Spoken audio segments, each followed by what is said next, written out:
प्रभु यीशु मसीह का अति पवित्र नाम का महिमा हो। परमेश्वर ने हमको और एक दिन दिया है उनका संगति के लिए। भाइयों के साथ जब एकत्र होकर भाई लोग जब संगति करते हैं, दुनिया में भूमि में हम रहते हैं समय, इससे भी बड़ा श्रेष्ठ और कुछ बात नहीं है जब भाई लोग एकत्र हुए तो। और धन्य है वो विश्वासी जो ये समय का इस्तेमाल करके संगति के लिए अपना समय देता है, क्योंकि इधर हम जितना संगति का समय देकर हमारे अंदर संगति करने का आदत होगा, उतना वो व्यक्ति को, विश्वासी को स्वर्ग में वो आनंद प्रकट होगा, बाहर दिखाई देगा। क्योंकि स्वर्ग में सोने का समय रहेगा क्या? क्योंकि विश्वासी लोग जब रूपांतर हो जाने के बाद वो लोग सो नहीं सकते। वो लोग मतलब महिमादायक शरीर होने की वजह से भूमि में हम जो जिस रीति से जी रहे वैसा जीवन नहीं रहेगा। वहां पर हर समय हम लोग संगति में ही भरा रहेगा। हमारा जिम्मेदारियां इतना बड़ा रहेगा स्वर्ग में कि हम लोग सोच भी नहीं सकते। हम लोग दुनिया में भरकर, यहाँ तक कि अन्य अन्य ग्रहों में जाकर बहुत सेवा प्रभु हमको दिया। तो उसका आधार क्या है? हमने दुनिया में, हमने भूमि में रहते समय में प्रभु ने हमको कितना, हमने प्रभु को कितना चाहा, कितना मसीह में हमें बढ़ने के लिए हमने समय बिताया। और प्रभु विश्वास योगी है, जैसा वचन कहता है कि तुमने अगर जो काम किया है उसका प्रतिफल प्रभु अवश्य देगा। एक छोटा सा ग्लास पानी दिया तो उसका प्रतिफल है। तो प्रभु के उपस्थिति में, संगति में आकर भाइयों के साथ एकत्र होकर बना बोला तो कितना बड़ी बात है। इसके लिए धन्यवाद हो कि प्रभु ने ऐसा समय दिया संगति के लिए। खास रीति से प्रभु का दास ने सब परिवार के साथ आने हुआ नहीं, तबीयत खराब होने की वजह से, इसलिए मंडली से प्रार्थना का अपेक्षा किया है। और मैं जानता हूं कि आप लोग नासिक मंडली हमेशा प्रार्थना में एकदम उत्तेजना में लोग रहते हैं। दूसरे भाइयों के लिए प्रार्थना करना कितना अच्छी बात है। मैं एक बात उधर बैठते समय में एक बात मैं सोचा, इस साल का मेरा यहाँ पर का फर्स्ट मैसेज है। प्रभु ने कितना भाग्य दिया कि ये समय उनके लिए इस्तेमाल करूं। ऐसा बड़ा तैयारी कुछ किया ही नहीं है, बस प्रभु का वचन में मिला हुआ जो खुशी है, बस मैं वही बांटना चाहता हूं। लूका का सुसमाचार 15 अध्याय में, वहां पर जब यीशु बात करते समय में, कुछ बात सिखाते समय में, वो दृष्टांत से वो बात करता है। उसमें हम पहला एक दृष्टांत हम पढ़ेंगे 15 का 4 से 7। तुम में से कौन है जिसको 100 भेड़ें हो और उनमें से एक खो जाए तो 99 को जंगल में छोड़कर उस खोई हुई को जब तक न मिल जाए खोजता न रहे। और जब मिल जाती है तो वह बड़े आनंद से उसे कंधे पर उठा लेता है। और घर में आकर मित्रों और पड़ोसियों को इकट्ठा करके कहता है, मेरे साथ आनंद करो क्योंकि मेरी खोई हुई भेड़ मिल गई है।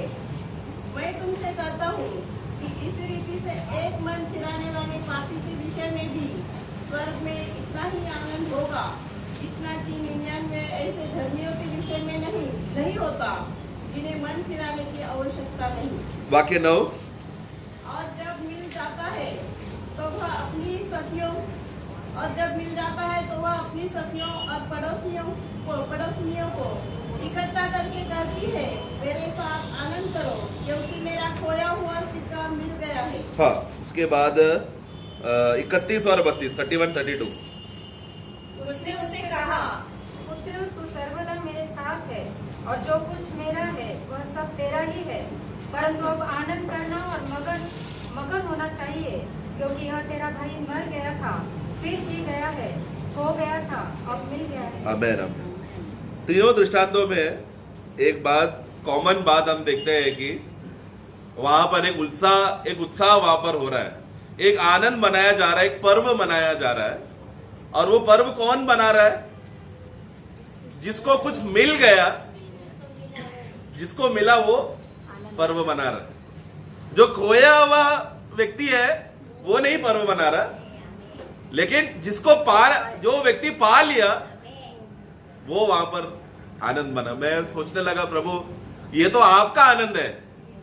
उधर जब वो भेड़ खोकर वापस आते समय में उसका 5 पढ़ना। और जब मिल जाती है, हाँ देखो, जब मिल जाती है तब बड़े आनंद से हाँ उसे कंधे पर देखो, आनंद से कंधे पे रखा।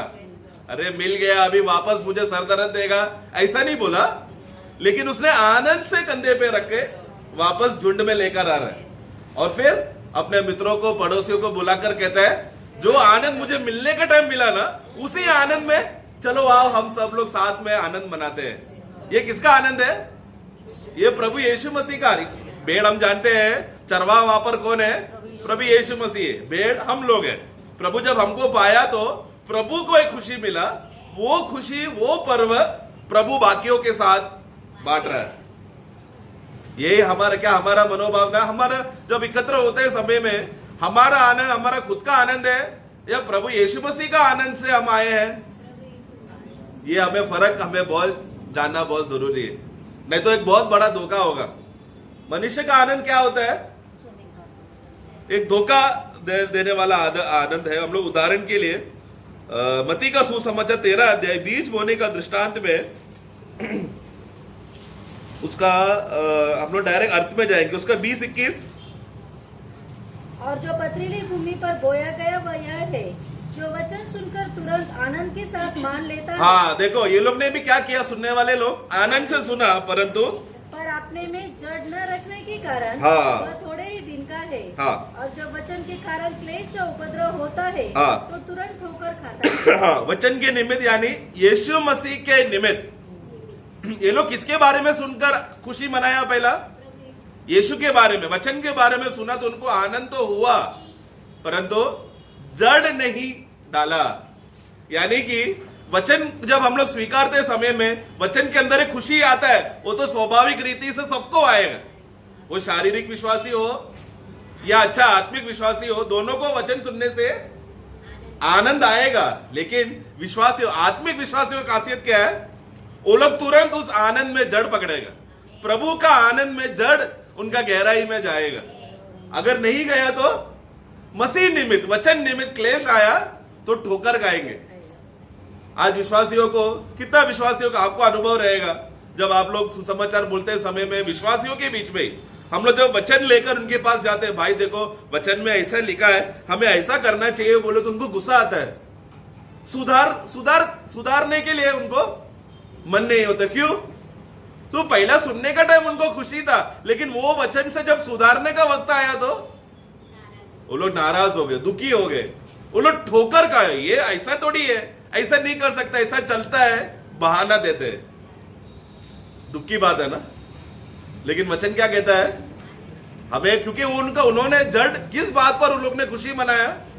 आज जो संदेश आ रहा है वो मेरे लिए नहीं आ रहा है, किसी और के लिए आ रहा है। मुझे थोड़ी ये सब जरूरत है, किसी और के। मुझे मालूम है वो व्यक्ति ने ऐसा ऐसा किया है, आज प्रभु का दास उसको संदेश दे रहा है, तो सुनकर बहुत खुश हुआ क्योंकि मेरे लिए नहीं है। लेकिन वचन के निमित्त जब उसको वचन में खड़ा रहने का सब समय आया तो वो ठोकर खाया, क्योंकि जड़ नहीं पकड़ा।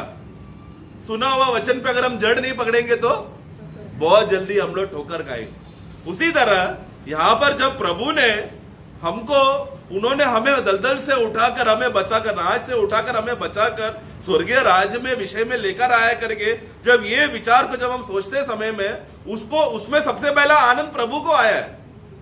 वो ही आनंद एक उद्धार का आनंद है जो हर एक विश्वासी को मिलता है, परंतु उसमें अगर जड़ नहीं पकड़ा तो बाहर से दिखेगा कि वो एक विश्वासी है करके, परंतु अंदर खोखला अवस्था रहेगा। वचन के निमित्त जब उसको सामना करना पड़ेगा तो ठोकर होएगा।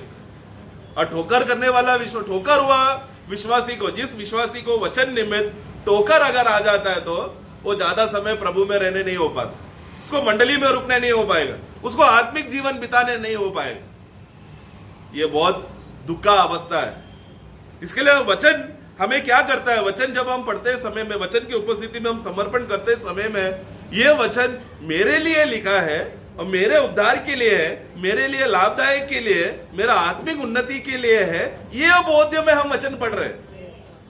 हम हर साल शपथ लेते हैं ना, आज इस साल में बाइबल 2 बार पढ़ूंगा, 3 बार पढ़ूंगा, मेरा जीवन भर का उद्देश्य में 100 बार तो कम से कम बाइबल पढ़ लूंगा बोलकर शपथ लेते हैं। लेकिन हम लोग किस बात के लिए हम लोग बाइबल पढ़ रहे हैं? कि मैंने 100 बार बाइबल पढ़ा, वो संख्या पूरा करने के लिए? प्रियो, ये वचन एक तेजधारी तलवार है। हमारे जीवन में मैंने वचन के नाम से कुछ भी अहंकार किया करके ये घमंड परमेश्वर के सामने हम नहीं कर सकते। क्योंकि वचन क्या है? एक तलवार, एक हथौड़ा। यिर्मयाह का पुस्तक में लिखा है प्रभु का वचन एक हथौड़े के समान है। वो क्या करेगा? हमें तोड़ेगा, हमारे कठोर हृदय को तोड़कर हमें नम्र करेगा। प्रभु के वचन पढ़ते समय में जितना हम लोग वचन 100 बार भी अगर वचन पढ़ा, मतलब वो व्यक्ति का नम्रता कितना गुना होना चाहिए? 100 गुना होना चाहिए। क्योंकि 100 बार बाइबल पढ़ा, 2 बार पढ़ा है तो 2 बार का नम्रता गुना वही दिखाई देगा। जितना वो नम्र है उसे मालूम पड़ता है वचन के गहराइयों में कितना वो प्रवेश किया। क्योंकि ये हमारा नम्रता नहीं, ये प्रभु की ओर से मिला हुआ है। अगर ठोकर खा रहा है, झगड़ा कर रहा है तो मतलब उसने वचन का गहराई में प्रवेश ही नहीं किया, जड़ पकड़ा ही नहीं। हम लोगों का अवस्था वहां पर जब मैं कोरिन्थियों का पुस्तक पढ़ रहा था 10वां अध्याय में वो पूरा विषय में मैं नहीं जा रहा हूं, वहां पर एक बात वहां पर जो लिखा गया है हमें बैकग्राउंड के हिसाब से हमें समझना है ये वचन क्यों लिखा है करके वहां पर लिखा है। 10 का 6 पढ़ना। ये बातें हमारे लिए दृष्टांत ठहरी हाँ। कि जैसे उन्होंने लालच किया, हाँ। वैसे हम पूरी वस्तुओं का लालच न करें। देखो वचन क्यों लिखा गया है? हमारे दृष्टांत के लिए। हमारे दृष्टांत के लिए कि हम लोग लालच ना करें। जैसा उन लोगों ने लालच किया वैसा हम लोग लालच ना करें। फिर उसका 11। परंतु ये सब बातें हाँ जो उन पर पड़ी हाँ दृष्टांत की रीति पर थी। हाँ, उनके लिए जो घटना हुआ वो हमारे लिए एक दृष्टांत है, ताकि हाँ हमारी चेतावनी के लिए, हाँ और चेतावनी के लिए है। जगत के अंतिम समय में हाँ, वो कौन है? जगत के अंतिम समय में रहने वाले कौन है? हम लोगों को ये एक चेतावनी के रूप में वचन लिखा गया है। मैं एक बार ऐसा ये वचन पढ़ते समय में मैं ऐसा देख रहा था, वहां पर इस्राएली लोगों को उधर 7 पढ़ना। और तुम न मूर्ति पूजक बनो, हाँ। जैसे कि उसमें से कितने बन गए थे। देखो कुछ लोग वहां पर मूर्ति पूजक बने और फिर वाक्य 8। और न विचार करें हाँ, जैसा उनमें से कितनों ने किया, जैसा कुछ लोगों ने किया, वाक्य 9। और न हम प्रभु को परखे, हाँ जैसा उसमें उनमें से कितनों ने किया। हाँ, मतलब कुछ लोगों ने परखा, वाक्य 10। और न तुम कुड़कुड़ाओ, हाँ, जिस रीति से उनमें से जितने कुड़कुड़ाए। देखो यहाँ पर 4 प्रकार के लोगों ने क्या किया। कुछ लोगों ने ऐसा किया, कुछ लोगों ने ऐसा किया, कुछ लोगों ने ऐसा किया, जिसके वजह से क्या हो गया उसका वाक्य 5। परंतु परमेश्वर उनमें से बहुतों से प्रसन्न न हुआ। हाँ। इससे वे जंगल में ढेरों। हाँ, जैसा जैसा एक एक स्वभाव, एक एक झुंड के लोग एक एक स्वभाव करते रहे, वो क्या हो गया? जंगल में, मरुभूमि में वो लोग ढेर होते रहे, ढेर होते रहे, ढेर होते रहे। तो ये वाक्य पढ़कर तुरंत हम क्या समझते हैं? अगर हमने ये कोई भी प्रकार का अवस्था किया तो हम लोगों को राज्य में प्रवेश नहीं मिलेगा करके एक समझ ऐसा आता है। परंतु यह वाक्य उसके लिए नहीं लिखा है कि हम लोग राज्य में प्रवेश नहीं करेंगे, उसके लिए नहीं लिखा। क्योंकि पुराने नियम के लोगों को और नए नियम के लोगों में फर्क है। उन लोगों में जब करते समय में बिना आत्मा का किया, लेकिन नए नियम के विश्वासी का खासियत क्या है? जिसके क्योंकि हम लोग का आत्मा होने के बाद आत्मा का छाप है। वो छाप कौन देखता है? परमेश्वर देखेगा। जिस व्यक्ति के अंदर आत्मा का छाप दिख गया वो व्यक्ति राज्य में पक्का एंट्री करेगा। हम लोग हमारा राज्य में एंट्री करने का कारण क्या है? मतलब यीशु मसीह ने उन्होंने क्या कहा? मैं स्वर्ग में जाना तुम्हारा लाभ के लिए है। मैं अगर जाऊंगा तो मैं पिता से विनती करूंगा और पवित्र आत्मा को भेजूंगा। वो आत्मा हमारे अंदर आने के लिए यीशु मसीह ने वो दाम चुकाया है। मतलब हमारा जन्म से लेकर हमारा मृत्यु तक हम लोग जीवन में जितना भी पाप करते हैं उस सब का हिसाब यीशु मसीह ने दे दिया है। लेकिन विषय कब आता है? राज्य में पहुंचने के बाद मुकुट का विषय जब आते समय। राज्य में तो आ गया, लेकिन राज्य में राज्य करने मिलेगा क्या? क्यों? क्योंकि हम में से प्रभु ने बहुत लोगों पर प्रसन्न नहीं हुआ। जिन विश्वासी के अंदर प्रभु प्रसन्न नहीं होता वो लोग राज्य में तो आएंगे, लेकिन वो लोग क्या हो जाएगा? प्रभु उनको मुकुट देने को नहीं हो पाएगा। पुराने नियम में एक वाक्य पड़ोसी वही अध्याय में 10 का 11 पढ़ना, सॉरी 13 पढ़ना। तुम किसी ऐसी परीक्षा में नहीं पड़े हाँ जो मनुष्य के सहने से बाहर है। हाँ, परमेश्वर सच्चा है। देखो परमेश्वर सच्चा है। कुछ परिभाषा में ऐसा लिखा है परमेश्वर विश्वास योग्य है कि जो तुमने परीक्षा सहा आगे, हाँ, और वह तुम्हें सामर्थ से बाहर परीक्षा में न पढ़ने देगा। देखो परमेश्वर का विश्वास योग्यता किस बात पर है? हमारे सामर्थ्य से बाहर पुराने लोग जितने भी ढेर हो गए उनको बचने का रास्ता था क्या? लेकिन हम लोग ऐसा है क्या? हमारा विषय में खासियत क्या है कि प्रभु हमको बाहर निकालने का, बच जाने का रास्ता प्रभु ने हमको दिया है। लेकिन जो विश्वासी ये बचने का रास्ता इस्तेमाल नहीं करेगा, उसका लेखा परमेश्वर स्वर्ग में लेगा, राज्य में लेगा। हमें आज जाने अनजाने में हम लोग कोई भी यीशु मसीह जैसा सिद्ध नहीं है। हम लोग सिद्धता का यत्न कर रहे हैं। हम लोग हमेशा हम लोग पवित्रता का जीवन जी रहे हैं, लेकिन यीशु मसीह को पवित्रता का जीवन जीने के लिए कोशिश करने का जरूरत नहीं था, क्योंकि जन्म से ही वो पवित्र है। हम लोग वैसा नहीं है।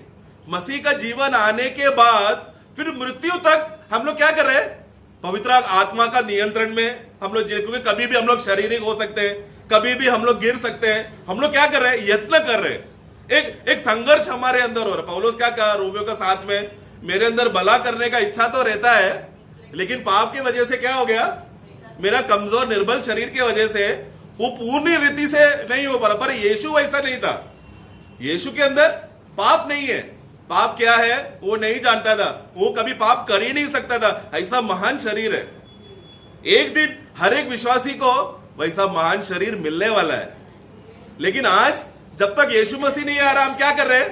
हम यत्न कर रहे हैं कि यीशु मसीह ने हमारे लिए एक अच्छा आदर्श छोड़कर गया है, इसलिए उसी आदर्श के अनुसार हम लोग अपने आप को नम्र कर समर्पण करके हमें चलना है। पवित्रता का हमें यत्न करना है। अगर पवित्रता में अगर मैं नहीं जिया तो बिना पवित्रता का कोई भी परमेश्वर को देख नहीं सकता, कदापि देख नहीं सकता, है ना? तो आज हम लोग यत्न कर रहे हैं उस विषय में।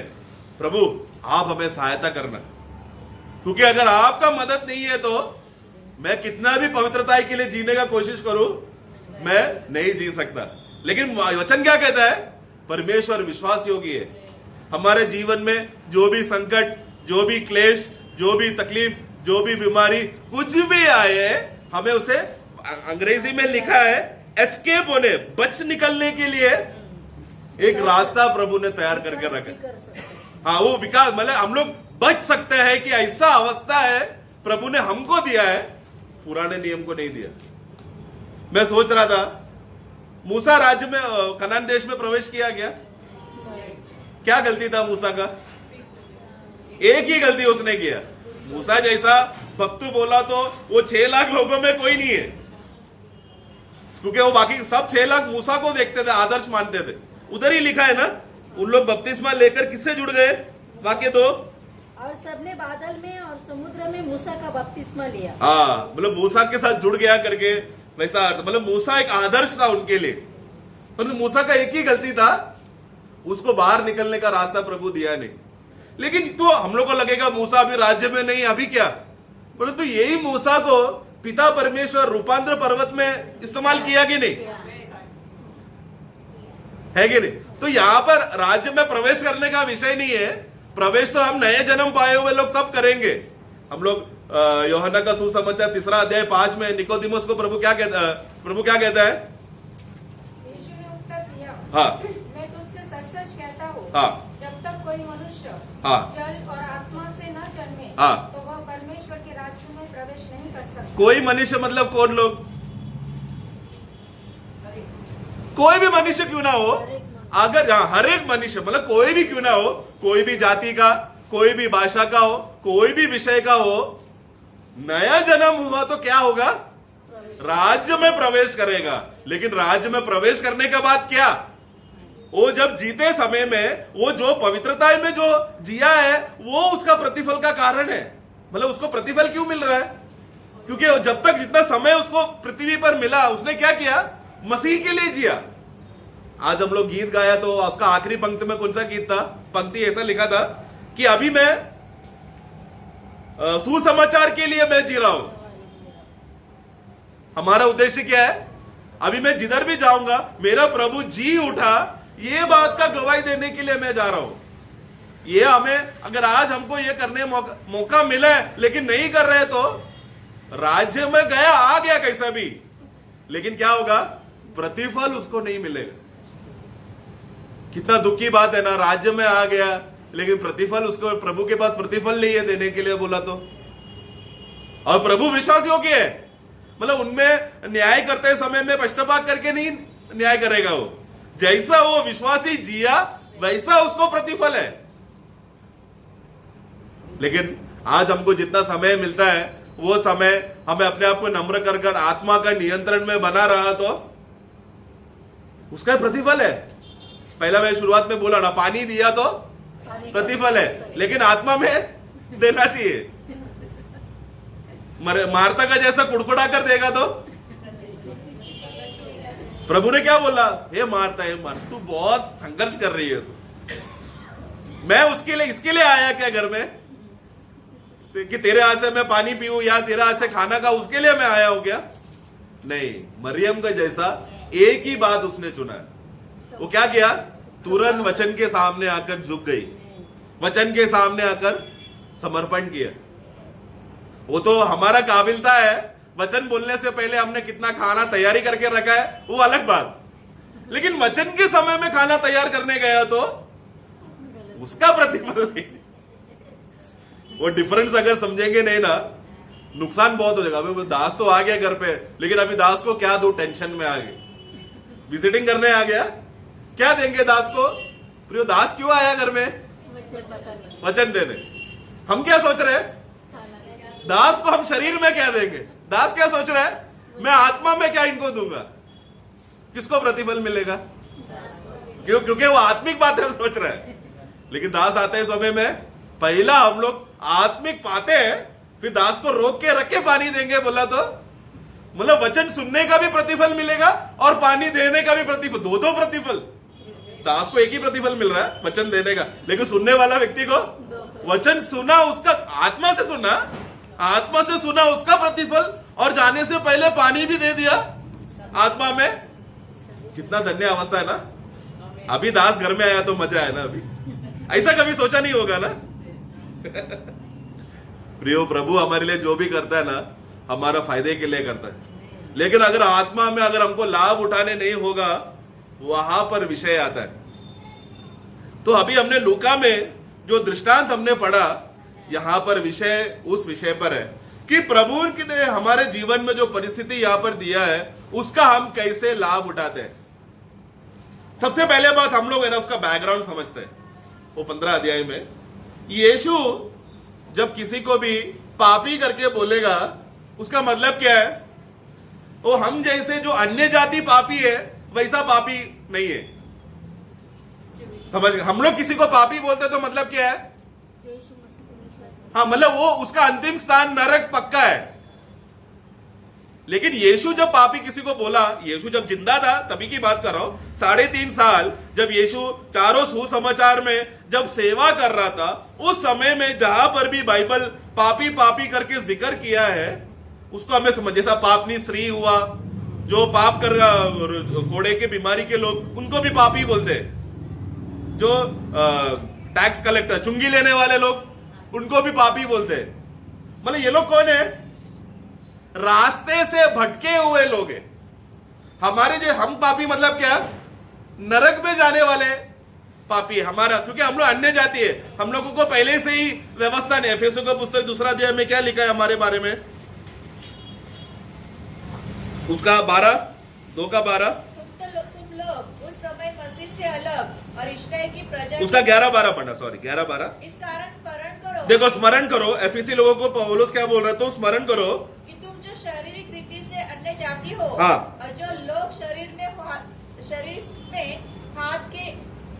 हाथ के किए हुए खतने से हाँ। खतना वाले कहलाते हैं, हाँ। वे तुमको खतना रहित कहते हाँ, हैं। उसका मतलब क्या है? यहूदी लोगों को इस बात का अहंकार था कि हम लोग खतना पाए हुए लोग हैं, और जो खतना रहित लोगों को क्या करते थे? तुच्छ करके देखते थे। क्योंकि अभी वचन आज्ञा क्या था?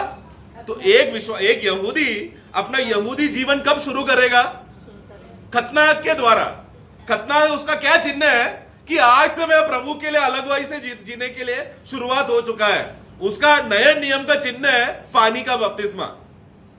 लेकिन यहूदी लोग कब खतना करते थे? जब बच्चा 8 दिन का हो, तभी से बचपन में ही उनको खतना करा देते थे।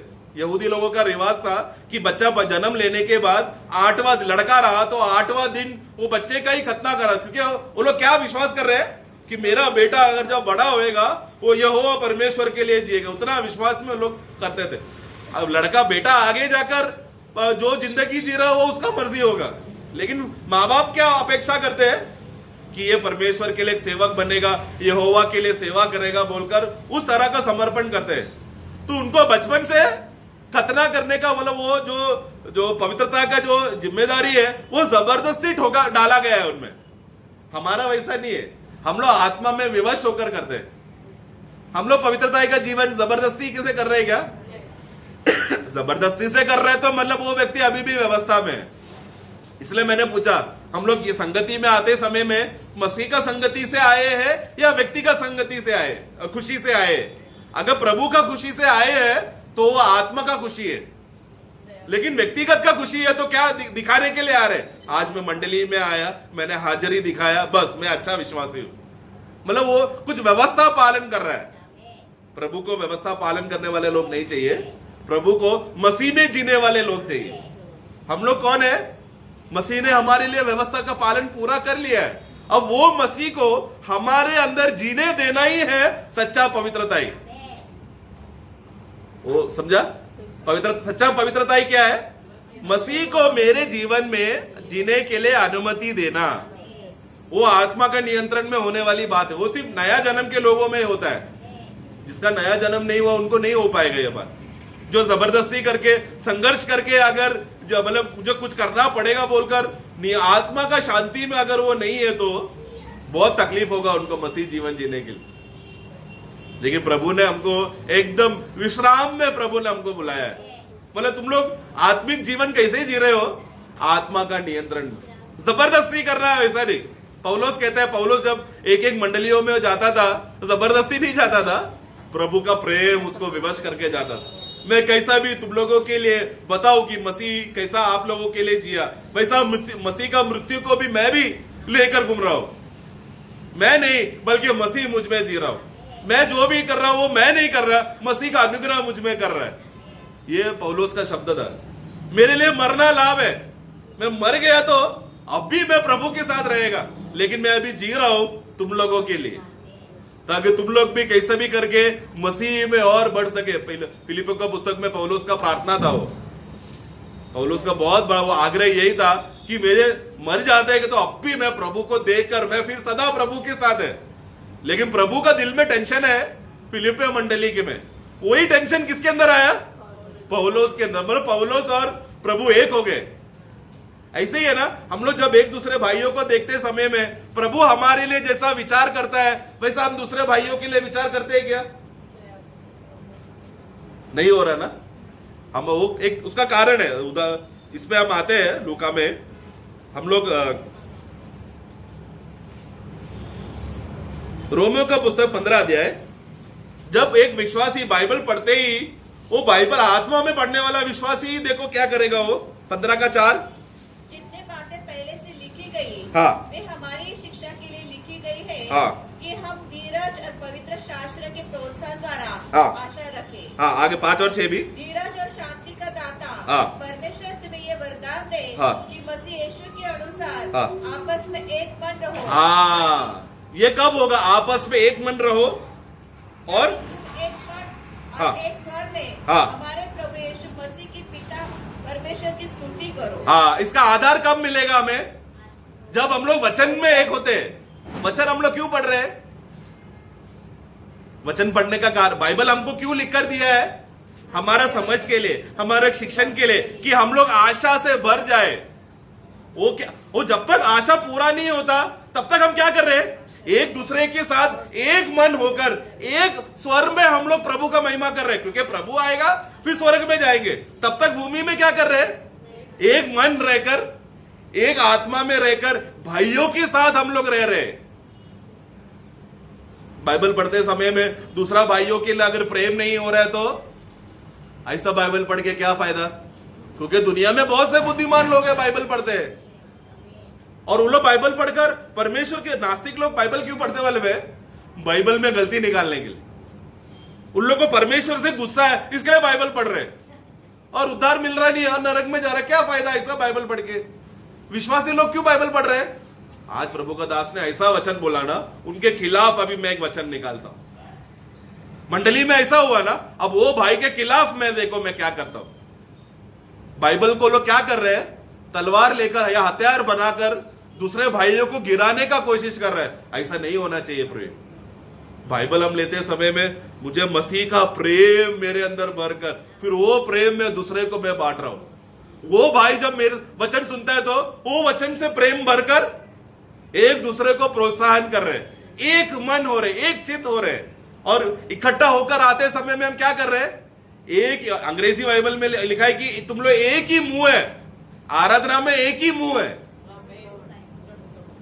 वो मुंह का स्वर आ रहा है। अब पढ़ना 6 में, ताकि तुम एक मन और एक स्वर में हमारे प्रभु यीशु मसीह के पिता परमेश्वर की स्तुति करो। हाँ, ऐसा होता है क्या? यो इसके लिए तो संगति प्रभु ने इसके लिए तो दिया है। बाइबल स्टडी का खासियत क्या है कि बाइबल में छुपा हुआ एक एक मर्म की बातों को संगति के द्वारा हम समझ सके, और वो हमारा आत्मिक उन्नति का कारण बनेगा। जितना हम लोग संगति हम करते हैं भाइयों के साथ, इसलिए प्रभु ने हमको संगति दिया है, बाइबल स्टडी इसके लिए हमको दिया है कि हम लोग रोज प्रभु का प्रेम में बढ़ते रहे। तो यहां पर यहूदियों का बैकग्राउंड में जब आते समय में लूका 15 में वहां पर जब हम पढ़ते हैं, यीशु उधर जब पापी करके बोलते समय में, वो लोग कौन है? वो लोग पहले से ही अब्राहम के बच्चे हैं। वहां पर लूका का सुसमाचार 19वां अध्याय जक्कई के बारे में प्रभु, उसका आखिरी में प्रभु क्या कहता है? तो यीशु को स्वीकार है, इसके लिए अब्राहम का पुत्र हुआ है क्या? उसका इस घर में उद्धार आया है, हाँ, इसलिए कि यह भी अब्राहम का एक पुत्र है। हाँ, पुत्र है, बन गया करके नहीं। जक्कई कब पुत्र बना? अब्राहम का पुत्र कब बना जक्कई? उसका माता पिता का जन्म से, माता पिता जन्म लिया, वो लोग का विवाह हुआ, फिर वो लोग जब एक हो गए, जक्कई जन्म हुआ। वो जन्म में जक्कई कौन है? उसने 8वां दिन खतना किया, सब उसने रीत रिवाज व्यवस्था पालन किया, तब से वो कौन है? अब्राहम का पुत्र है। लेकिन वो क्या हो गया? जिस अब्राहम को यहोवा परमेश्वर ने रास्ता दिया कि इस रीति से काम करना है या कार्य करना है, उस रीति से वो रास्ता भटक गया। तो ऐसे लोगों को यहूदी लोग क्या बोलते हैं? पापी बोलते हैं। अभी वही लूका 15 में ये दृष्टांत देने का प्रभु कारण क्या है? देखो 15 का 1 और 2। सब चुंगी लेने वाले हाँ, और पापी हाँ, उसके पास आया करते थे, हाँ, ताकि उसकी सुने। हाँ, पर फरीसी और शास्त्री कुड़कुड़ाकर कहने लगे, हाँ, यह तो पापियों से मिलता है, हाँ, और उसके साथ खाता भी है। हाँ, ये कौन सा पापी है? हम जैसे नरक जाने वाला पापी का बात नहीं कर रहे। ये यहूदी बैकग्राउंड समझेगा ना, बहुत इजी है। वो पापनी स्त्री कौन है? जब यीशु के सामने पकड़ाया गया था, वो भी अब्राहम का संतान है। प्रभु क्यों आया? वो पापनी स्त्री को बचाने के लिए। यहां पर प्रभु क्यों आया? जो पाप और चुंगी लेने वाले लोगों को, भटके हुए हैं वो लोग को सही मार्ग में लाने के लिए। ये लोग कौन है? अभी उसके लिए प्रभु दृष्टांत बता रहा है कि ये 2 प्रकार का झुंड है। अभी एक है पापी और चुंगी लेने वाले, दूसरा जगह पर फरीसी लोग। ये दोनों का भेदभाव प्रभु 100 भेड़ का दृष्टांत से बता रहा है। दृष्टांत में प्रभु क्या बता रहा है? एक भेड़ खो गया, वो एक झुंड है, और 99 भेड़ अभी भी अपने घर में है। वो एक भेड़ कौन है? हाँ, हम है, लेकिन यहां पर हम लोग कॉन्टेक्स्ट, हम लोग बैकग्राउंड से पढ़ते हैं। हाँ, वो पापी और चुंगी लेने वाला जो रास्ते से खो बैठा था। और 99 भेड़ का स्वभाव क्या है? हाँ, उनका स्वभाव क्या है? पढ़ो, उसका 7 पढ़ना। मैं तुमसे कहता हूँ, हाँ, इसी रीति से एक मन फिराने वाली पापी के विषय में भी हाँ, स्वर्ग में इतना ही आनंद होगा, हाँ, इतना कि 99 ऐसे धर्मियों के विषय में नहीं होता, हाँ, जिन्हें मन फिराने की आवश्यकता नहीं। ऐसा है क्या कभी? 99 भेड़ कौन है? उनका स्वभाव क्या है? उनको मन फिराने का आवश्यकता नहीं है। वो किसके बारे में बोल रहे हैं? शास्त्री और फरीसी के बारे में। प्रियो, इस दुनिया में ऐसा कोई मनुष्य है क्या जिसको जरूरत नहीं है मन फिरने का, जरूरत नहीं है करके? यीशु को छोड़कर और कोई मनुष्य है क्या? सबको मन फिरना जरूरी है। लेकिन यहां पर प्रभु एक दृष्टांत देकर क्या बता रहा है? वो एक भेड़ को होश आया, वो एक भेड़ को अक्ल आया कि मुझे मन फिरावट चाहिए, बाकी 99 भेड़ को नहीं आया। तो स्वर्ग किसमें आनंद मनाया? वो एक पापी जब मन फिराया, स्वर्ग आनंद किया।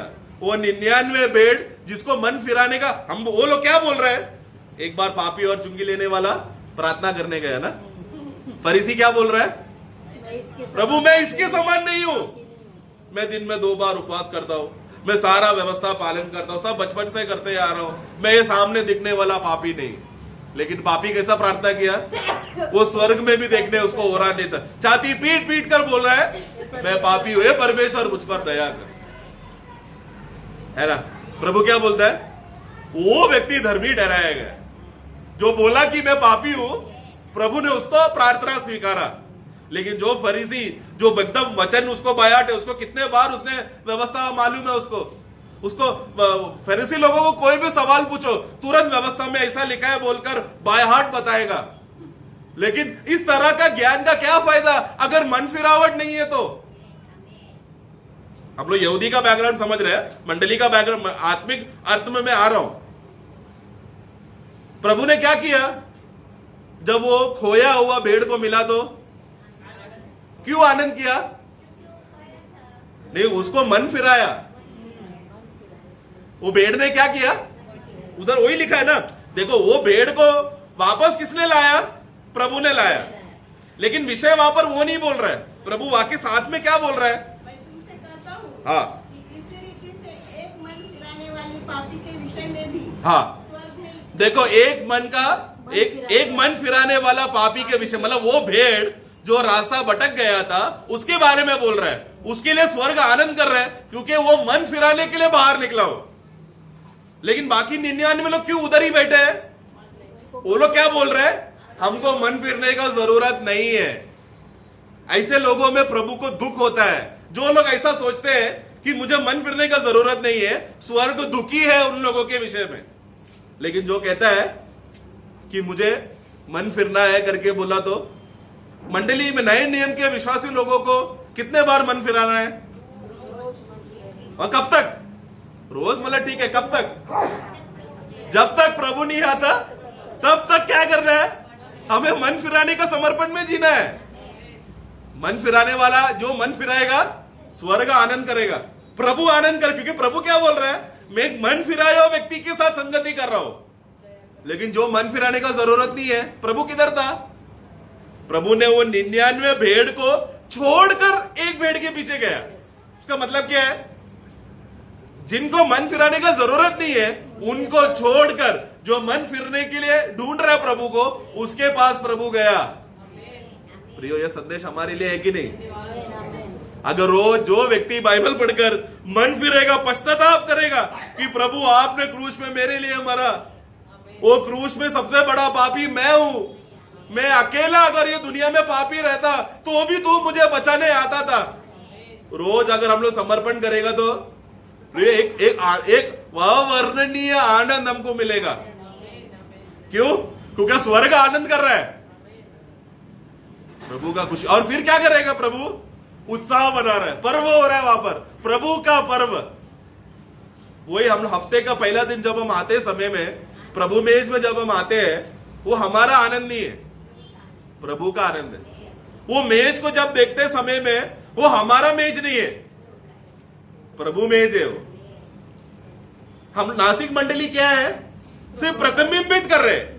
असली मेज किधर है? स्वर्ग में। हम लोग स्वर्गीय आराधना भूमि में एक स्वर में, एक आवाज में कर रहे हैं। कभी होगा जब मन फिरा, इधर मंडली में आकर प्रभु मुझे क्षमा करो, मैं मेज के लिए अयोग्य हूं, प्रभु मुझे सहायता करो। मीटिंग में आकर मन नहीं फिराना प्रियो, तब आप लोग प्रभु का इज्जत नहीं कर रहे हो। 6 दिन प्रभु ने क्यों समय दिया? मन फिरने के लिए। हफ्ते का पहला दिन क्यों दिया? Praise the Lord.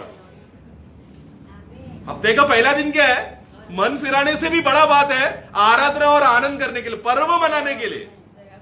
तो 6 दिन में हमारा इतना तैयारी रहना चाहिए कि हफ्ते का पहला दिन हम लोग सिर्फ खुशी मना रहे, दुख नहीं मना रहे, सिर्फ खुशी मना रहे।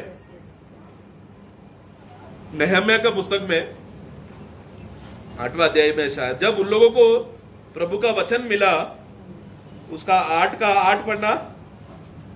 उन्होंने परमेश्वर की व्यवस्था की पुस्तक से पढ़कर हाँ। अर्थ समझा दिया हाँ। और लोगों ने पाठ को समझ लिया। हाँ, 9 अगला वाक्य। तब नहम्याह जो अधिपति था हाँ। और एज्रा जो याजक और शास्त्री था हाँ। और जो लेवीय लोगों को समझा रहे थे, हाँ। उन्होंने सब लोगों से कहा, हाँ। आज का दिन तुम्हारे परमेश्वर यहोवा के लिए पवित्र है, हाँ। इसलिए विलाप न करो हाँ। और न रो, हाँ। क्योंकि सब लोग व्यवस्था के वचन सुनकर रोते रहे। हाँ, आगे। फिर उसने उनसे कहा, जाकर चिकना चिकना भोजन करो हाँ। और मीठा मीठा रस पियो, हाँ। और जिनके लिए कुछ तैयार नहीं हुआ, हाँ। उनके पास भोजन सामग्री भेजो। आगे 12 तक। हाँ, क्योंकि आज का दिन हमारे प्रभु के लिए पवित्र है। हाँ। और उदास मत रहो, हाँ। क्योंकि यहोवा का आनंद तुम्हारा दृढ़ गढ़ है। हाँ। जो लेवियों ने सब लोगों को यह कहकर चुप करा दिया। हाँ। चुप रहो, क्योंकि आज का दिन पवित्र है। हाँ। और उदास मत रहो। हाँ। सब लोग खाने पीने, भोजन सामग्री भेजने हाँ। और बड़ा आनंद मनाने को चले गए। हाँ। क्योंकि जो वचन उनको समझाए गए थे, हाँ। उन्हें वे समझ गए थे। हाँ प्रिय, ऐसा क्यों हुआ मालूम है? ये जो झुंड यहाँ पर नहम्याह का पुस्तक में लिखा है ना, ये लोग पहले बार जिंदगी में व्यवस्था को सुन रहे अपने कानों में। इसके पहले व्यवस्था का पुस्तक खो बैठा था। एजरा भविष्यवक्ता को पुस्तक मिला। एजरा भविष्यवक्ता को पुस्तक मिलने के फिर वो लोग वचन पढ़ रहे, पढ़ के तुरंत उनके जीवन में क्या हो गया?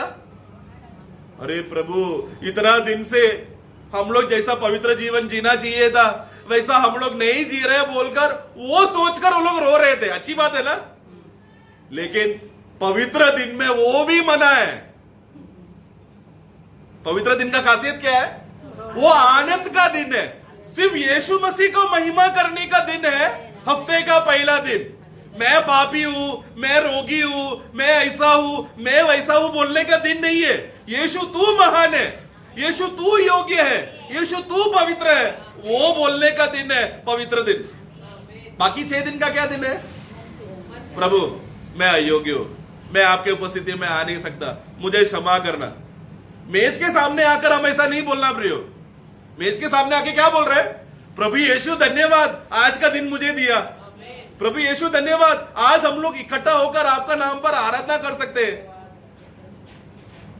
वहां पर मैं पापी हूं, मैं दोषी हूं, मैं गुनहगार हूं नहीं बोलना मेज के सामने। क्योंकि मेज क्या है? पवित्र मेज है। आज का दिन बोला, पवित्र दिन बोला तो वो एकदम श्रेष्ठ दिन है। हम लोग हमारा स्वयं की बातों के लिए रो नहीं सकते। हम लोग को पर्व मनाना है, खुशी मनाना है। उधर लिखा है कि तो उस दिन उनको एक ऐसा खुशी मिला। उसका आगे 17 पढ़ना, ये अगला दिन की बात है। 17 वरन सब मंडली के लोग जितने बंधुआई से छुटकर लौट आए थे, हाँ। झोपड़ियां बनवाकर उनमें रहे। हाँ। नून के पुत्र यहोशू के दिनों से लेकर हाँ। उस दिन तक इस्राएलियों ने ऐसा नहीं किया था। हाँ। उस समय बहुत बड़ा आनंद हुआ। हाँ, नूह का पुत्र जोशुआ कौन है? पहले बार सुन रहे क्या? मूसा के साथ जो जोशुआ था वो जोशुआ के बारे में बोल रहे हैं। वो जोशुआ के समय में एक खुशी हुआ, उसके बाद 1-2 हजार साल के बाद ऐसा खुशी मिला है। ये कौन लोग है? बाबिलोन में बंधुआ में बसे हुए, 1000 का गैप है कम से कम। ये लोगों को कब आनंद मिल रहा है? ऐसा खुशी कब मिल रहा है? इसके पहले कब हुआ? मूसा और जोशुआ के समय में। उसके बाद अब भी उनको खुशी मिल रहा है। क्यों? क्योंकि उनको व्यवस्था का वचन मिला। प्रिय, हम लोग रोज बाइबल पढ़ते हैं ना? मैं विश्वास करता हूं आप रोज बाइबल पढ़ते हैं। जवाब नहीं दिया इसके लिए बोल। हम लोग मतलब हमको रोज खुशी मिलना चाहिए ना? हमारे विषय में बाइबल क्या गवाही देगा कि जितना कल खुशी मिला उससे ज्यादा खुशी आज मिला। ऐसा लिखेंगे क्या हमारे बाइबल में कि नूह के जोशुआ को जो आनंद मिला उसके बाद अभी मिला? हमारे विषय में ऐसा गवाही है तो प्रिय फिर क्या बोलेंगे? हमारा विषय में गवाही क्या स्वर्ग दे रहा है? कल उसको जो खुशी मिला उससे ज्यादा खुशी आज मिला। हम लोग बाइबल पढ़ेगा तो हमारा खुशी बढ़ रहा है कि कम हो रहा है? रोज बढ़ रहा है, रोज बढ़ रहा है। तो वो 6 दिन क्या कर रहा है? खुशी एकदम भर गया, मतलब फूटने वाला है वो किधर आके फूटना है? हफ्ते का पहला दिन मेज के सामने आराधना। आराधना क्या है? हमें प्रभु को धन्यवाद देकर पूरा टूट जाना है हमको। प्रभु मेरा खुशी नहीं, ये आपका खुशी है। ये मेरा पर्व नहीं, ये आपका पर्व है। आराधना का फर्क देखो ना कितना। लोग क्यों आराधना कर रहे हैं? बाकी मंडलियों में हम क्या ये बात बोल सकते हैं क्या? हम लोग बोल नहीं सकते, क्योंकि सच्चा मंडली का अवस्था है प्रियो, जो आत्मा और सत्य से आराधना कर रहे हैं, उनका बीच की खुशी की बात है। हमारा स्वयं का कुछ भी बात आराधना में नहीं आ रहा, जो प्रभु ने किया है वो आराधना हो रहा है। इसके लिए हम लोग 6 दिन बाइबल क्यों पढ़ रहे हैं हम? कि हम लोग एक आशा में भरकर, प्रभु आप हमको समझ दे रहे, आप हमको अक्ल दे रहे, वो ज्ञान दे रहे कि सही रीति से क्या है। तो प्रभु क्यों उद्धारकर्ता बनकर आया था? खोए हुए लोगों को, पहला यहूदियों के लिए आया, क्योंकि पहला प्रभु, सबसे पहला यीशु मसीह बचाने के लिए आते समय में प्रभु का मन में सिर्फ यहूदी लोग हैं। यहूदियों ने टकराया, इसके लिए मंडली को वो भाग्य मिला। तो प्रभु जब आ रहा था, प्रभु जब बातें बोल रहा था, प्रभु का मन में पूरा यहूदी लोग को मैं कैसा वापस पुनर्स्थापित करूं और राज्य स्थापना करूं, यहूदियों के विषय में था। तो लूका 15 जब पढ़ते समय में दो बातें, एक है यहूदियों का बैकग्राउंड और दूसरा बैकग्राउंड क्या है कि मुझे रोज उधर वो मन फिरना है करके। 2 अर्थ समझना है। एक तो यहूदी लोगों के लिए प्रभु आया था, लेकिन आज जब मैं आत्मा में बाइबल पढ़ता हूं तो प्रभु वो खोया हुआ भेड़ मैं हूं, आप मुझे बचाने के लिए आया। आपके पास तो पहले से 99 भेड़ थे, लेकिन उनके लिए नहीं आया, मेरे लिए आया। मुझ अकेला, क्योंकि मुझे मालूम है प्रभु मैंने बहुत गलती किया, प्रभु मुझे मालूम है मैंने आपका दिल को दुखाया, फिर भी आपने मुझे छोड़ा नहीं। क्योंकि यीशु एक बार, प्रभु यीशु मसीह का महिमा, अगर यीशु मसीह को एक बार हम वचन में देख लेंगे ना प्रियो, अपने आप हमारे मुंह से मन फिरने का बातें निकलेगा। हम प्रभु को नहीं पढ़ रहे, बाइबल कौन है? प्रभु को पढ़ रहे हैं हम। प्रभु को पढ़ते समय में हम जब प्रभु को देखते हैं तो प्रियो, फिर हमको हिम्मत नहीं होगा, सब बातें प्रभु का महिमा के लिए होगा, है ना। हम लोग कोरिन्थियों का पुस्तक पहला अध्याय में 26वां वाक्य में क्या पढ़ते हैं? हमारा स्वभाव कैसा था? क्योंकि जब कभी तुम यह रोटी खाते, नहीं, कोरिन्थियों का पुस्तक पहला अध्याय। हाँ, अपने बुलाए जाने हे भाइयों, देखो कोरिन्थियों मंडली कौन है? ये लोग अन्य जाति है। अन्य जाति मतलब हम लोग भी इनके साथ है। हे भाइयों बोले तो कौन है? हम भी इसके साथ है। ये यहूदियों का संदेश नहीं है, ये मंडली का संदेश है। हे भाइयों, अपने बुलाए जाने को तो सोचो। हाँ। कि न शरीर के अनुसार बहुत ज्ञानवान, हाँ। और न बहुत सामर्थी, हाँ। और न बहुत कुलीन बुलाए गए। हाँ, 27-28। परंतु परमेश्वर ने जगत के मूर्खों को चुन लिया, हाँ, जगत के मूर्खों को चुन लिया है कि ज्ञानवानों को लज्जित करे। हाँ। और परमेश्वर ने जगत के निर्बलों को चुन लिया है, हाँ। कि बलवानों को लज्जित करे। हाँ। और परमेश्वर ने जगत के नीचों और तुच्छों को, हाँ। वरन जो है भी नहीं, उनको भी चुन लिया है। हाँ। चुन लिया, हाँ। कि उन्हें जो है व्यर्थ ठहराए। हाँ, ये कौन लोग रहेगा? जो ये दुनिया के ज्ञानवान लोग, ये दुनिया के बुद्धिमान लोग, ये दुनिया के बलवान लोग, ये दुनिया के धनवान लोग, ये लोग सब कौन है? वो 99 भेड़ के समान है, जिनको मन फिरावट जरूरत नहीं है। क्यों? वो लोग किसमें घमंड कर रहे हैं? अपना ज्ञान में, अपना बुद्धि में, अपना धन में, अपना बल में। ऐसे ही एक मंडली भी है ना। पहला प्रकाशित वाक्य 3 अध्याय में प्रभु लवोदिकिया मंडली के बारे में क्या गवाही दे रहा है? तुम कह रहे हो कि तुम धनवान हो। 19 पढ़ना, 18-19 17 में। ओके, 17 पढ़ना। कहता है कि मैं धनी हूँ, हाँ। और धनवान हो गया हूँ, हाँ। और मुझे किसी वस्तु की घटी नहीं। हाँ, देखो, और ये ऐसा बोल सकते हैं क्या मंडली? हम लोग प्रभु, अगर मसीह आप, हमारा अवस्था आप है, मतलब हमारा पूरा करने वाला अवस्था आप है। अगर आप नहीं तो हम लोग हमेशा घटी में ही है, हम लोग हमेशा कंगाल में ही है। ये कौन भूल गया? मंडली भूल गया। आगे पढ़ना। और ये नहीं जानता कि तो अभागा, हाँ। और तुच्छ और कंगाल और अंधा और नंगा है। हाँ। इसलिए मैं तुझे सम्मति देता हूँ हूँ हाँ। कि आग से ताया हूँ। बस पर तू तो भूल चुका है कि तू अभागी है, तू इतना निकम्मा हो गया है, तू अभाग्य अवस्था में है करके तू बोल क्यों? क्योंकि प्रभु यहाँ पर मंडली के अंदर नहीं है इसके लिए। और ये मंडली लवोदिकिया मंडली का अभी अवस्था क्या है कि वो लोग पहचान नहीं पा रहे कि प्रभु आज हमारे बीच में नहीं है करके। क्यों? क्योंकि उनको कोई कमी घटी नहीं है। आराधना हो रहा है ना, क्योंकि हमारे पास सब प्रकार के संगीत का उपकरण है, इसलिए प्रभु का जरूरत नहीं है।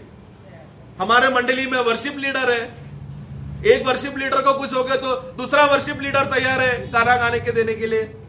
हमारे मंडली में बेस्ट हम लोग ने पैसा देकर खरीदा हुआ पास्टर लोग हैं, जो चिपनी चुपड़ी बातें बोलकर, कान की खुजाने वाले बातें बोलकर मंडली को समय समय पर संदेश देते रहेगा। हमको कोई घटी नहीं, कोई कमी नहीं। प्रभु कहता है मैं दरवाजे के बाहर रुककर खटखटा रहा हूं। ये पापियों का प्रार्थना का बात नहीं है। क्या लिखा है उसका 20 में? एक मैं द्वार पर खड़ा हुआ खटखटाता हूँ। हाँ। यदि कोई मेरा शब्द सुनकर द्वार खोलेगा, हाँ। तो मैं उसके पास भीतर आकर हाँ। उसके साथ भोजन करूंगा। प्रियो, यहाँ पर एक तरफ से देखा जाए ना, प्रभु भीख मांग रहा है। प्रभु दरवाजे पे खटखटा कर भीख मांग रहा है, दरवाजा खोलो।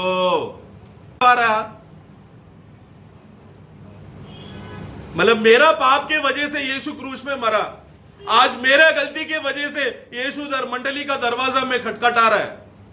जब हम वचन पढ़कर अपने आप को पहचानेंगे प्रियो, कितना अधिक हमको मन फिराना चाहिए। हम लोग वो 99 भेड़ के समान नहीं जिनको मन फिरावट जरूरत नहीं। प्रभु दृष्टांत के द्वारा प्रभु एक बात समझा रहा है। वही लूका 15 में तीसरा दृष्टांत में हम क्या देखते हैं? वो बड़ा बेटा क्या किया? उसको घर में आने का मन नहीं है। क्यों? पिताजी मैं आपके साथ इतना दिनों में था, लिखा है ना लूका 15, मैं रोज आपका सेवा करता था, लेकिन आपने एक बकरा मुझे दिया नहीं मेरे दोस्तों के साथ पर्व मनाने के लिए। उसका 28 और 29। यह सुनकर वह क्रोध से भर गया। हाँ। और भीतर जाना न चाहा, परंतु उसका पिता बाहर आकर उसे मनाने लगा। देखो कौन मनाने के लिए आया, देखो आगे। उसने पिता को उत्तर दिया, हाँ। देख मैं इतने वर्ष से तेरी सेवा कर रहा हूँ, हाँ। और कभी भी तेरी आज्ञा नहीं टाली। ये किसका प्रार्थना है? फरीसी लोग का प्रार्थना है ना। परमेश्वर, हम लोग रोज मंदिर में आते, हम लोग रोज सिनागोग में, आराधनालय में आते, हमने कोई पाप नहीं किया, हमने कोई गलती नहीं किया, हम लोग तो बचपन से व्यवस्था का पालन कर रहे हैं, लेकिन तू पापी के साथ बैठकर हम आनंद कर रहा है, और हम तो पाप नहीं किया, नहीं हमारे साथ क्यों नहीं पर्व मना रहे? फरीसी लोग का यही सवाल है ना। शुरुआत में क्या पढ़ा? फरीसी लोग क्या शिकायत कर रहे कि यीशु पापियों के साथ बैठकर खाना खा रहा है, हम तो पवित्र लोग हैं, हमारे साथ क्यों नहीं आ रहा, प्रार्थना कर रहा है? प्रभु दृष्टांत में क्या आगे पढ़ना? तो भी तूने मुझे कभी एक बकरी का बच्चा भी न दिया। हाँ। कि मैं अपने मित्रों के साथ आनंद करता। हाँ, फरीसी लोग का ग्रुप क्या है? ओला अपने ग्रुप के साथ संगति करना है। झुंड, भेदभाव, यही झुंड और भेदभाव कोरिंथिया मंडली में भी था। धनवान लोग अपने झुंड में साथ में बैठते थे, गरीब लोग गरीबों के साथ बैठते थे, जो यहूदी लोग थे यहूदी के साथ बैठते थे, जो यूनानी है यूनानी लोग बैठते थे, जिसको पौलोस का प्रचार अच्छा लगता है वो लोग साथ में बैठते हैं, जिसको अपोल्लोस का प्रचार अच्छा लगता है वो एक साथ बैठते हैं। वो लोग क्या बोल रहे हैं? एक बकरा दे दो, अपना मित्र के साथ खाना है। लेकिन प्रभु ने उतना बड़ा तगड़ा भोजन घर में रखा है, वो उनको नहीं चाहिए। क्यों? मन नहीं फिरा रहे। प्रभु ने हमारे लिए बड़ा दावत तैयार करके रखा है, वो नहीं चाहिए, क्योंकि हम लोग अंधा हो गए। मन नहीं फिराएगा तो क्या हो रहा है? संसार के लिए हमारा आंखें खुल जाएगा, प्रभु के लिए हम अंधे हो जाएंगे। वो बहुत दुख की बात है, मतलब एक भयानक बात होगा। एक विश्वासी प्रभु ने हमें विश्वासी क्यों बनाया? क्योंकि हम लोग एक समय में अंधे थे ना। पौलोस क्या गवाही देता है? मैं क्यों प्रेरित बना कि एक दिन अंधे लोगों को मैं ज्योति दूं। अग्रिप्पा राजा को, सबको पौलोस क्या गवाही दिया? मुझे इसके लिए चुना गया था कि मैं अंधों को वो ज्योति दे दूं, जो अंधकार से वो बाहर निकलकर प्रभु का राज्य में आए, जो जंजीर में है वो लोग बाहर निकले। ये सबके लिए मैं सुसमाचार देने के लिए आया, इसके लिए मैं अन्य जाति का सेवक बन गया। लेकिन पहले दूसरा पत्रोस में क्या लिखते हैं, जो आज वर्तमान में जो जो बातें बढ़ना चाहिए वो नहीं बढ़ेंगे तो वो लोग अंधे हैं। कौन वो लोग? विश्वासी लोग। उन लोगों को धुंधला दिख रहा है, सही नहीं दिख रहा है। क्या धुंधला दिख रहा है? कि प्रभु का मेज, प्रभु ने उनको तगड़ा भोजन तैयार करके रखा है, वो उनको धुंधला दिख रहा है। और मुझे मेरे मित्र के साथ एक छोटा सा बकरा दे दो, वो खाकर मैं दोस्तों के साथ खुश हो जाऊंगा, वो उनको बराबर दिख रहा है। प्रियो, मन नहीं फिराएंगे तो बहुत बड़ा धोखे में। हम लोग को दुनिया की बातें हमेशा धुंधला दिखकर कुछ भी दिखना नहीं चाहिए दुनिया की बातें, और प्रभु की बातें स्पष्ट दिखना चाहिए। समय हो गया, बस 2 मिनट में लेता हूं। हमारा प्रभु का मन का विषय में मैं बोल रहा हूं। प्रभु तभी भी क्या कर रहा है? वो पिता क्या बोल रहा है? आगे 15 का उसने उससे कहा, हाँ, पुत्र, हाँ, देख हे पुत्र, तू सर्वदा मेरे साथ है। हाँ, लेकिन काश तू मन फिराकर मेरे साथ रहता तो कितना अच्छा था ना। तू सर्वदा मेरे साथ है, और जो कुछ मेरा है हाँ, वह सब तेरा है। परंतु अब आनंद करना हाँ, और मगन होना चाहिए, हाँ, क्योंकि यह तेरा भाई मर गया था, हाँ। फिर जी देखो ये कौन मना रहा है, किसको मना रहा है? वहां पर प्रभु अपना बेटे को मना रहा है। देखो अंदर एक पर्व चल रहा है, तू मन नहीं फिरा रहा है इसलिए तुझे पर्व का आनंद नहीं मिल रहा है, तो प्रभु क्यों उसके पास गया? अब ये बड़ा बेटा कौन हो गया? वो खोया हुआ भेड़ जैसा बन गया। लेकिन इसका अवस्था क्या है? ये मन फिराने के लिए इच्छा नहीं रख रहा है। इसको अभी अच्छा मौका था मन फिरने के लिए, क्योंकि प्रभु आकर उसको बुला रहा है, लेकिन वो मन नहीं फिर रहा है। प्रभु हमारे पास आकर हमसे वचन से बात कर कर अगर हम लोग मन नहीं फिरा रहे तो हम लोग भी ये बड़ा लड़के के समान है। हम में और इनमें ज्यादा फर्क नहीं है। एक वाक्य मैं पढ़कर मैं खत्म करता हूं। आपका परिभाषा में कैसा आया मुझे नहीं मालूम। उत्पत्ति का पुस्तक, प्रभु जब नूह को 7वां अध्याय में जहाज बनाने के बाद 7 का 1 पढ़ना। तब यहोवा ने नूह से कहा, हाँ, तो अपने सारे घराने समेत जहाज में जा। नहीं बस मराठी में पढ़ना 7 का 1। मग परमेश्वराने नोहाला सांगितले, हाँ, तू आपल्या सगळ्या कुटुंबासह तारवात चल। हाँ, नहीं वो भी नहीं है। कारवां चल नहीं, अंदर आओ। आया क्या आपका भाषा में? कम, तुम लोग अंदर आओ। मतलब प्रभु किधर खड़ा है? अंदर खड़ा है। प्रभु दरवाजे में अंदर खड़ा है। मतलब नूह का खासियत क्या है? आप वो पूरा पढ़ना। क्योंकि मैंने इस समय के लोगों में से हाँ, केवल तुझको अपनी दृष्टि में धर्मी पाया है। क्यों? नोहा ने ऐसा क्या काम किया? वो जहाज बना। देखो प्रियो, नोहा में और उन समय के लोगों में फर्क नहीं है, लेकिन नोहा क्या करता था? प्रभु ने जो आज्ञा दिया वो आज्ञा का पालन करना है तो मन फिरावट का मन रोज होना चाहिए। बाकी लोग रोज देख रहे, नोहा देखो जहाज बना रहा है, तभी भी उनको फीलिंग नहीं हो रहा है कि हमको मन फिरना चाहिए। लेकिन नोहा ऐसा नहीं था। वो रोज प्रभु की उपस्थिति में, प्रभु मैं योग्य नहीं, आप योग्य हो। अभी जहाज कितना लंबा बनाना है ये नोहा को मालूम है क्या? जब तक प्रभु बताएगा नहीं तब तक नोहा को नहीं मालूम। तो नोहा को मालूम पड़ना है तो नोहा को नम्र होना पड़ेगा। नोहा अपने बुद्धि में जहाज नहीं बना सकता। तो वो जितना समय तक वो जहाज बना रहा था वो क्या किया? नम्र हुआ। प्रभु जो आकार चाहिए, जितना लंबाई चौड़ाई जो भी चाहिए, रोज प्रभु उसको ज्ञान देकर बस समझाता था। उस समय में सबसे बड़ा मन फिराने वाला पुरुष है नोहा। इसलिए प्रभु क्या बोल रहा है?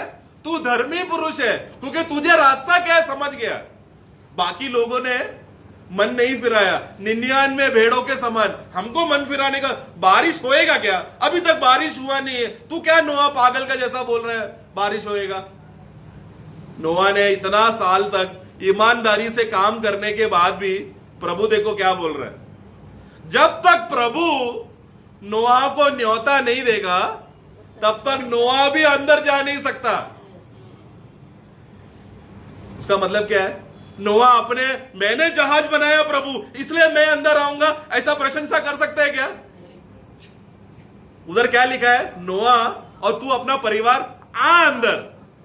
आ अंदर मतलब दरवाजे। वो जहाज का मालिक कौन है? बनाया नोहा ने। मालिक नोहा है करके बोल सकता है, लेकिन वैसा नहीं है। प्रभु बोल रहा है कम इनसाइड। तू अंदर आ। जैसा हम लोग दरवाजा खटखटाते हैं तो दरवाजा खोलने वाला मालिक क्या बोलता है, अरे आओ अंदर अंदर, प्रेज लॉर्ड प्रेज लॉर्ड, हम लोग को अंदर न्योता देता है। वैसा प्रभु ने क्या किया, दरवाजे में खड़े होकर नोआ को बोल रहा है तू अंदर आ। उस समय के जितने भी उस समय में शायद बहुत भक्तिशाली लोग हो सकते हैं, बड़े बड़े वीर लोग थे उन दिनों में, बड़े बड़े पापिया थे, लेकिन बड़े बड़े ज्ञानवान लोग थे, लेकिन प्रभु ने एक को चुना। धर्मी नोआ धर्मी क्यों है, उधर इब्रानियों का पुस्तक 11 अध्याय में लिखा है, विश्वासी से नोआ ने अपना कुटुंब के लिए बचने के लिए जहाज बनाया, उसका विश्वास उसको बचाया।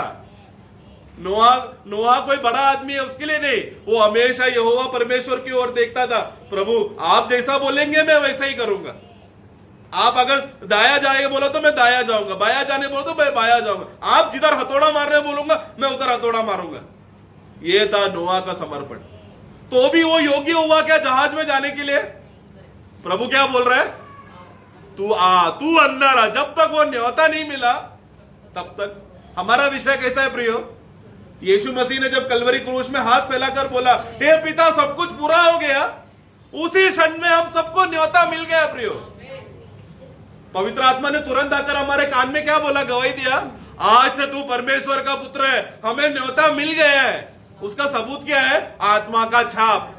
जिस किसी को भी आत्मा का छाप है वो लोग सब लोग न्योता पाए हुए लोग हैं। पुराने नियम में आत्मा का छाप नहीं था, नए नियम में हमको वो छाप मिला है। इसलिए हम लोग सब लोग जिसका भी नया जन्म हुआ है वो लोग सब लोग राज्य में प्रवेश करेंगे।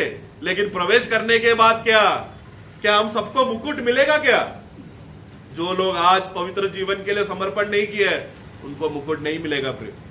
जो अपने आप को नम्र होकर प्रभु का इच्छा क्या है समझा नहीं, उन लोगों को मुकुट नहीं मिलेगा। जो रोज मन नहीं फिरा रहा, प्रभु के आगमन तक हमें मन फिराना है प्रियो। मन फिराने का अलग मुकुट है प्रियो। उसके लिए हम लोग प्रियो अपने आप को समर्पण करें प्रियो। हम अपने आप को समझे, प्रभु मैं योग्य नहीं हूं, मैं इतना साल मैंने प्रभु का सेवा किया, मैंने ये वीर काम किया। मत्ती 7 में क्या लिखा है, तूने प्रभु के नाम में ये वीर काम किया, वो वीर किया, मैं तुझे जानता ही नहीं हूं। हे कुकर्मी और अधम करने वाले लोगों, मुझसे दूर हो जाओ, क्योंकि तुम लोगों ने पिता का इच्छा नहीं किया। आज प्रभु प्रभु बोलने से नहीं होगा प्रियो। पिता का इच्छा जानकर जो अपने आप को समर्पण करते हैं, नम्र होते हैं, प्रभु का न्योता जिसको सचमुच हृदय मिला, नया जन्म का बीज अगर अंदर नहीं आया है प्रियो, हम लोग राज्य में प्रवेश नहीं करेंगे। बीज आ जाने के बाद वो योग्य रीति, हमारा बुलावट का योग्य रीति में चाल चलन नहीं चला तो मुकुट नहीं मिलेगा प्रियो। इसलिए हम लोग सब ऐसा दौड़े कि हम सबको मुकुट मिले। प्रभु हमको सहायता करे। Praise Lord. एक वचन पढ़ करके समाप्त करेगा, इब्रानियों 4:12। और 4:12। क्योंकि परमेश्वर का वचन जीवित और प्रबल और हर एक दोधारी तलवार से भी बहुत चोखा है, और प्राण और आत्मा को और गांठ और गुदे को अलग करके आर पार छेदता है, और मन की भावनाओं और विचारों को जांचता है। देखो कि आज प्रभु ने यहाँ पर आया, हरेक लोगों का दिल का विचार और हमारे जिंदगी का सारा अवस्था जान करके प्रभु ने बात किया। प्रभु का वचन का खूबी क्या है प्रभु, वो हरेक दोधारी तलवार से भी चौके तेज है ना। मतलब यहाँ पर आया हुआ हमारा जरूरत जान करके, कल हम लोग यही विषय को सीखा है। मतलब अभी लूका का समाचार में मैं इसलिए आपको बोला था कि मतलब आज और भी उसका मतलब इससे पहले भी अपन मतलब ये बताया, लेकिन आज एकदम एक नया दिशा में। तो सबसे बड़ी बात है कि हमारा जीवन में हमारा जरूरत जान करके प्रभु हर एक से बात करता है ना। बहुत बड़ी बात है प्रिय। और खास करके हम लोग कभी भी प्रभु का वचन आने के टाइम पर मन कठोर ना करें ना। वचन के सामने अपने आप को नम्र और दीन करना। रोज हमें मन फिरावट की जरूरत है, तो वो मन फिरावट सिर्फ पापियों के लिए क्या? नहीं। क्योंकि मन फिरावट का बात सुनने के टाइम पर कई बार लोग सोचता है कि पड़ोसी बैठा है वो उधार नहीं पाया, उसके लिए नहीं है ना। उधार पाया जो कहता है अभी भी वो जैसा प्रभु चाहता है वो मार्ग में नहीं। हमारे जीवन में हमें जरूर प्रभु का वचन सुनने के समय में हमारे कम्युनिटी प्रभु का आत्मा जरूर बताता है, और ये काम हमें जरूर आत्मा की प्रेरणा से करना चाहिए। हर एक बातों में हम लोग एक एक बात जो करता है, एक एक कार्य करता है, उस अनंतता के लक्ष्य में करता है तो हमें प्रभु यीशु मसीह जीवन बनकर करना चाहिए। यीशु मसीह हमारे जीवन बनकर उस जीवन में करना चाहिए। मैं किया ऐसा बात आ गया तो गया, परंतु अनुग्रह ने किया तो वो काम विजय हो गया, वो हमारा प्रतिफल का कारण बना। इसलिए प्रतिफल पाने लायक अपने को हर एक काम करना। आज यहाँ तक आया, कैसे आया है, और इधर आते हैं प्रभु को महिमा दिया है कि नहीं, है ना। हम लोग कितने उपहारों को भूल जाता है। मैं आपको बोलता हूँ, मिलने वाला समय में धन्यवाद भी देते रहेगा तो बहुत कम है। हमारे सिर्फ धन्यवाद धन्यवाद धन्यवाद ऐसे बोलना ऐसे ही क्या? नहीं, हमने पाया हुआ एक उपकारों के लिए हम प्रभु को धन्यवाद देना, तो बहुत अच्छी बात है प्रियो। एक धन्यवाद ही बना रहते हुए प्रभु का वचन जो आता है, वो वचन के सामने हमारे अवस्था को हमें क्लियर दिखना चाहिए। आज भी बहुत सुंदर रीति में हर एक लोगों का दिल की अवस्था जानकर प्रभु ने हमें बोला बात किया। प्रभु का वचन बोलने के लिए प्रभु दास को प्रभु ने सामर्थ्य दिया। आइए समय हम अपने आप को समर्पण करके सुना हुआ वचन आज भी मेरे जीवन में मुझसे क्या कहा, मेरे जीवन में अभी भी कौन सा ऐसा कम्युनिटी है, मेरे जीवन में आज प्रभु जो चाहता है वो अनुभव में मेरा जीवन पहुंचा है कि नहीं, ये बात को हमें परखना पड़ेगा। कभी भी हम लोग दूसरे को परखने के लिए बहुत तेज है, परंतु अपने जीवन को नहीं परखता। इस वचन के सामने मेरे जीवन कहाँ पर है वो बात को नहीं परखता, है ना। आज विश्वासियों का आया हुआ एक बहुत बड़ा धोखा, वो खुद को नहीं परखता, जरूर दूसरों को सबको परखता है। वो ऐसा है, हजारों ओपिनियन मिलेगा, परंतु खुद का बारे में उसको मालूम नहीं वो कहाँ पर है। तो ऐसा ना हो, इसलिए वास्तव में प्रभु का वचन जब आता है, वो वचन के सामने अपने खुद की अवस्था को हम मालूम करके प्रभु को गौरव देने वाला यीशु मसीह के स्वभाव में दिन प्रतिदिन बढ़ना। हमें स्वर्गीय पिता का एक ही इच्छा है, बहुत से पुत्रों को महिमा में लाना। हमारे जीवन में यीशु मसीह की स्वभाव में कितना तक बदलते जा रहा है, ये बात में ये बदलाव का कार्य हमें रोज होना है। हम अंश करके जो आज बदल रहा है वही प्रभु के आगमन में बदलेगा। जो आज नहीं बदलता वो प्रभु के आगमन में भी नहीं बदलेगा। ये बात जरूर ध्यान देना प्रिय। तो जरूर प्रभु का सत्य वचन में बना रहकर प्रभु के आगमन की बात होने के लिए प्रभु इन वचनों के द्वारा सबको सहायता करे। सारे महिमा प्रभु को, प्रभु यीशु में, आमीन।